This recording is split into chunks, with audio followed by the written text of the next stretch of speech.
जय हिंद, मैं हूं केडी और आप देख रहे हैं मेरा यूट्यूब चैनल केडी ज्ञान टिप्स। दोस्तों, जैसा कि आप जानते ही हैं, हम आज़ादी का अमृत महोत्सव मना रहे हैं और उसी के अंतर्गत 12 से 15 अगस्त तक जो है हर घर तिरंगा मुहिम चलाई हुई है। और अगर आप भी इस मुहिम का हिस्सा बनना चाहते हैं तो आपको पोस्ट ऑफिस से 25 से 40 रुपये के जो हैं ये झंडे अवेलेबल हैं, आप खरीद सकते हैं। और आप चाहें तो आप घर बैठे भी झंडे मंगा सकते हैं। तो आप इस वेबसाइट पर जाइए और अपना झंडा बुक कीजिए।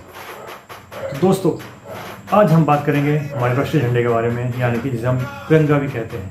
तो जो तिरंगा है ये इसके 3 रंग हैं, और अगर हम दिल से कहूँ तो इसके 5 रंग हैं: केसरिया, सफ़ेद, हरा और बीच में नीले रंग का एक चक्कर है। और 5 रंग उन शहीदों का लगा है।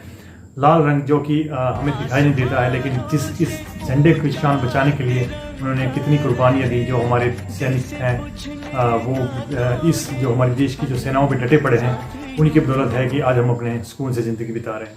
तो नमन है उन सैनिकों को। तो बात करते हैं झंडे के बारे में। झंडा जो होता है इसका अनुपात है 3:2, यानी कि 3:2 इसका रेशियो है। और ये रेक्टेंगल आकार का होता है, यानी कि आयताकार का। और इसमें जो चक्कर है ये अशोक चक्र रहता है, अशोक स्तंभ से लिया गया है। इसमें जो है वो 24 स्पोक्स होती हैं, इसकी 24 तिलियाँ जो है इसमें होती हैं। और ये नीले रंग का बीच में सफ़ेद में होता है। केसरिया हमेशा ऊपर रहेगा और हरा नीचे रहता है। इस फ्लैग की बहुत लंबी हिस्ट्री है, बट मुख्यतः माना जाता है कि 1921 में जो पिंगली वेंकैया जी आंध्र प्रदेश के थे, उन्होंने इसे डिज़ाइन किया था। और उनके सम्मान में 2 अगस्त उनका बर्थडे था, तो उससे सम्मान में इनका जो डाक टिकट भी इशू किया गया है और समय समय पर करते रहते हैं। लेकिन जो आज का जो प्रेजेंट हमारा झंडा है, तो 1947 में उसको जो बनाया था वो थी सुरैया तैयब जी, जो है उनको कहा जाता है, ICS ऑफिसर थी PMO में। दोस्तों, जो भी ये हमारा जो झंडा है, इसको जो लागू करने का जो कानून है वो 26 जनवरी 2002 से जो इंडियन फ्लैग एक्ट है उसके अनुसार जो है उसे में लागू हुआ है। क्या क्या रूल रेगुलेशंस हैं वो जाने गए हैं। उसके बाद दिसंबर 2021 के बाद से कुछ बदलाव आए हैं, इसमें अमेंडमेंट हुआ था। पहले जो है 2021 से पहले जो ये झंडे थे, ये इसको हम खादी के हाथ से बने हुए या और बुनकर बने हुए, यानी कि तरह तरह के जो हैं अभी मशीन से पॉलिस्टर सब तरह के जो हैं इसमें इन्होंने झंडे को बनाने के लिए अलाउड कर दिया है। बहुत दुख के साथ कहना पड़ रहा है कि अभी मशीनों से या बने झंडे बहुत ही घटिया किस्म के आ रहे हैं। तो ये मैं समझता हूँ कि देश के साथ एक धोखाधड़ी है या फिर देश का बहुत बड़ा अपमान है। और 2022 के बाद से अमेंडमेंट जो आई है, उसमें पहले क्या होता था कि दिन सुबह हम जब सूर्योदय होता था उस समय झंडे को चढ़ाते थे और सूर्यास्त के समय उसको हम नीचे उतारते थे। लेकिन अभी जो नया रूल आया है उसमें हम पब्लिक प्लेस में, घरों की छत पे या फिर खुले में जो है वो दिन रात हम उस झंडे को फहरा सकते हैं। जो ये रूल आया है, ये आया है 20 जुलाई 2022 के अमेंडमेंट के clause 11 of para 2.2 of part 2 है। रात इस झंडे को आप जो तिरंगे को आप फहरा सकते हो। और अब जानते हैं इससे जुड़ी कुछ जरूरी बातें। जो ये झंडा है इसे हमेशा सम्मान के साथ आपको रखना चाहिए। और जो केसरिया रंग है वो सबसे ऊपर रहेगा। झंडा कोई भी ये जो झंडा है ये भद्दा या फटा हुआ ना हो। किसी को सैल्यूट के लिए ये झंडा झुकना नहीं चाहिए। इसके ऊपर कोई दूसरा झंडा या कोई एम्बलम या जो नेशनल एम्बलम ना हो, यानी झंडा सबसे ऊपर रहेगा। झंडा कभी भी ग्राउंड में टच नहीं होना चाहिए। और इसे कभी भी इस तरह बांधे कि इसे कोई नुकसान ना हो, ये कटे फटे ना।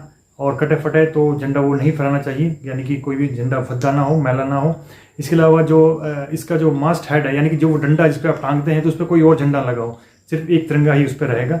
ये नहीं कि आप कोई और झंडा भी उसके साथ ही उसी सेम जो मास्ट हेड है उसके ऊपर टांगेंगे। और ये किसी भी ऐसी यूनिफॉर्म का हिस्सा ना होगा जो कमर से नीचे वाला एरिया हो, या फिर आपके रुमाल या तकिए कवर, इस पर किसी चीज़ पे भी झंडा यूज़ नहीं कर सकते हैं।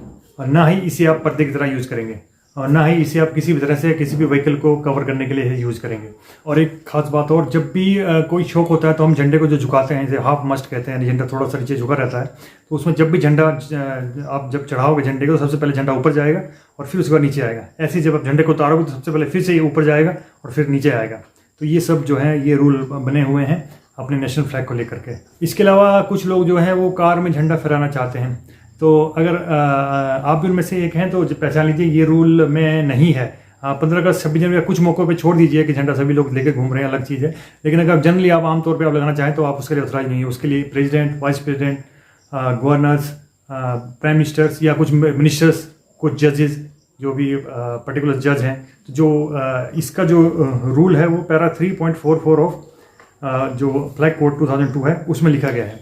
तो ये सब जो पर्सन्स हैं इन सबको छोड़ करके किसी को भी अपनी गाड़ी में जो है झंडा फहराना अलाउड नहीं है। जब एक साथ जब कई देशों के झंडे लगें तो जो अपना नेशनल फ्लैग है वो एक्सट्रीम राइट होता है, और अगर वो सर्कल में है तो वो सबसे पहले लगेगा। जो सर्कल में और देशों के झंडे लगेंगे सब झंडों का सेम साइज होना चाहिए। और इसके अलावा जो है कि अगर झंडा दीवार पे लगेगा तो कभी भी जो दूसरा झंडा लगेगा तो नेशनल फ्लैग है जो अपना इस तरह दिखेगा। इसके अलावा जब झंडा कट फट जाए या फिर उसको रिपेयर नहीं किया जा सकता है या कुछ ऐसी सिचुएशन आ जाए तो फिर उसका क्या करें। उसमें जो है पैरा 2.2 में लिखा गया है कि इसको आप प्राइवेटली यानी कि चुपचाप ऑफिस को या तो जला दीजिए, बेस्ट पार्ट है, या किसी और तरीके से इसको आप डिस्ट्रॉय कर दीजिए, लेकिन ये सिर्फ प्राइवेट में ही होगा, ये इसको आप ओपनली कहीं भी नहीं कर सकते। तो ये आप किस तरह जो इसको नष्ट कर सकते हो झंडे को, क्योंकि नॉर्मली आप देखते हो 15 अगस्त 26 जनवरी में कागज झंडे फहराए जाते हैं और फिर वो ज़मीन पर पड़े रहते हैं। तो ये एक देश का अपमान है। आप इस तरह के कोई भी एक्टिविटीज़ ना कीजिए। जो फ्लैग है इसको फोल्ड करने के लिए भी गाइडलाइंस दी गई है, कैसे दोनों तरफ से इसे फोल्ड किया जाएगा, और जो अशोक का चक्कर है जो वो बीच में रहेगा कुछ इस तरह से। तो इन्हें फॉलो करना चाहिए जब भी हम नेशनल फ्लैग को फोल्ड कर कहीं पर रखते हैं। और इसके अलावा जो है इसका जो अपमान है उसके लिए जो है prevention of insult to national honour act 1971 और जो अपना फ्लैग जो कोड है 2002 इसमें मुकर्रर की गई। आप अपने छतों पे बालकनी में आप झंडा फहराइए और खिड़कियों में कहीं भी। तो इसमें जो है आप एक जो है कमिटमेंट है आपकी नेशनल बिल्डिंग के लिए। इसके अलावा अवेयरनेस रहेगी, नेशनल फ्लैग के लिए आपकी अवेयरनेस बढ़ेगी और जो एक पर्सनल कनेक्शन जो है आप उसको फील करोगे देश के लिए और देश के झंडे के लिए। और शायद आपको पता होगा कि 15 अगस्त और 26 जनवरी में दोनों दिन झंडा फहराया जाता है, लेकिन दोनों में क्या अंतर है। 15 अगस्त को जो है वो हमें जो है नेशनल फ्लैग की जो है होस्टिंग करते हैं, यानी कि झंडा नीचे होता है और हम वहाँ से रस्सी खींच करके उसे ऊपर पहुँचा जाता है, जो कि 15 अगस्त की यादगार दिन है, हमारी आज़ादी मिली थी। और 26 जनवरी को हमारा जो है अपना गणतंत्र दिवस मनाया जाता है, यानी कि हम आज़ाद पहले से। तो उसमें क्या होता है, झंडा ऊपर ही टंगा होता है, रस्सी में बंधा होता है और हम उस रस्सी को खींचते हैं और झंडा फहराया जाता है। उसको कहते हैं अनफर्लिंग ऑफ नेशनल फ्लैग। 15 अगस्त को जो है लाल किले पे जो झंडा फहराया जाता है और जो 26 जनवरी को है उसको राजपथ पे झंडा फहराया होता है। जो 26 जनवरी को है राष्ट्रपति जी झंडा फहराते हैं, क्योंकि वो हमारे जो गणतंत्र जो हमें संविधान उस दिन लागू हुआ था, तो संवैधानिक पद के हमारे जो मुखिया हैं राष्ट्रपति जी हैं, तो 26 जनवरी को वो फहराएंगे। और 15 अगस्त जो आज़ादी का दिन है उस दिन हमारे प्रधानमंत्री जो है वो लाल किले पे झंडा फहराते हैं। तो ये था आज का ज्ञान। आप सभी भी अमृत महोत्सव में अपना योगदान दीजिए और हर घर तिरंगा को सफल बनाइए। और अब तक आपने अगर मेरा यूट्यूब चैनल सब्सक्राइब नहीं किया है तो प्लीज़ सब्सक्राइब कीजिए।